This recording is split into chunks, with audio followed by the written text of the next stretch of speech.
Müharibəsində və bu müharibədə Alman faşizminin, Hitler faşizminin üzərində qələbə çalınmasında Azərbaycan xalqının da, Azərbaycan Respublikasının vətəndaşlarının da Azərbaycan Respublikasında böyük rol olmuş, onun böyük payı var.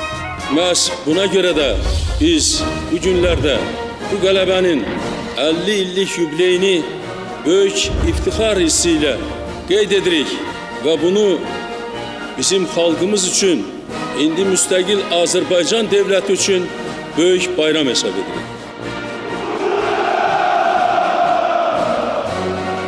Azərbaycan qələbənin əldə olunmasında çox böyük rol oynamışdır. Həm ön cəbhədə, həm də arxa cəbhədə. 600 mindən çox Azərbaycan nümayəndəsi müharibədə iştirak etmiş.